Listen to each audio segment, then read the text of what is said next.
വിഷയത്തിനകത്ത് M P രാജേഷുമായി കൂടിക്കാഴ്ച നടത്തിയെന്ന് പറയുന്നു. ഒരു അത്ഭുതം എന്താ അതിനകത്ത്? നിങ്ങൾ ഒരേ മുന്നണി സഹാക്കൾ, പഴയ സുഹൃത്തുക്കൾ കൂടി കണ്ട കുഴപ്പമെന്താ? നാച്ചുറൽ. അല്ല, ഇക്കാര്യത്തിൽ CPI നിലപാടെന്നാണ് ഈ ബ്രൂവറിക്ക്? ഏതിൽ? ബ്രൂവറി വിഷയത്തിൽ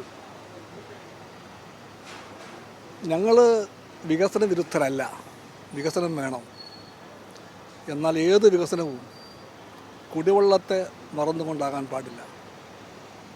കുടിവെള്ളം ഉറപ്പാക്കിയിട്ട് വികസനം വരാവൂ. ഏത് വികസനമായാലും മനുഷ്യൻ്റെ അടിസ്ഥാന അവകാശമാണ് കുടിവെള്ളം. ചർച്ച ചെയ്തിട്ടുണ്ടോ?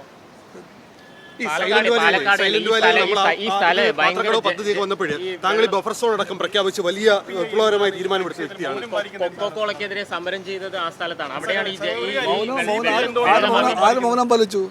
ഞാൻ പറഞ്ഞല്ലോ, വികസനം തീർച്ചയായിട്ടും വേണം, പക്ഷേ കുടിവെള്ളം ഇല്ലാതാക്കിയിട്ട് വികസനം വരേണ്ടതില്ല. അത് പറഞ്ഞു കഴിഞ്ഞല്ലോ, കൃത്യമായി ഞാൻ പറഞ്ഞു കഴിഞ്ഞല്ലോ, കൃത്യമായി ഞാൻ പറഞ്ഞു കഴിഞ്ഞു. എവിടെ ചർച്ച ചെയ്താലും നിലപാടായിരിക്കും. വ്യാജമായ രേഖകൾ ഉൾപ്പെടെ ഹാജരാക്കിക്കൊണ്ടാണ് അനുമതി തേടാനായിട്ട്. ഞാൻ പറഞ്ഞല്ലോ, എത്രേ ഉള്ളൂ. ഞാൻ പറഞ്ഞു കഴിഞ്ഞു.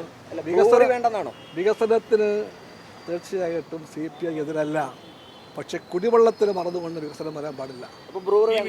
കുടിവെള്ളത്തെ മറന്നുകൊണ്ട് കുടിവെള്ളം ഉറപ്പാക്കിയിട്ട് വികസനം വരാൻ, ജനങ്ങളെ വിശ്വാസത്തിലെടുക്കണമെന്നുള്ളതാണ്. കുടിവെള്ളം ഉറപ്പാക്കാതെ വികസനം വരാൻ പാടില്ല. ജനങ്ങളെ വിശ്വാസത്തിലെടുത്ത് സുഹൃത്തുക്കളെ ഞാൻ പറഞ്ഞു കഴിഞ്ഞു. ഞാൻ കൃത്യമായി പറഞ്ഞു കഴിഞ്ഞു. ഞാൻ കൃത്യമായിട്ട് എൻ്റെ നിലപാട് പറഞ്ഞു കഴിഞ്ഞു. അപ്പോൾ പദ്ധതി ഉടൻ ഉണ്ടാകില്ല. കൃത്യമായിട്ട് നിലപാട് പറഞ്ഞു കഴിഞ്ഞു. നിങ്ങൾക്ക് നിലപാട് പറഞ്ഞില്ല.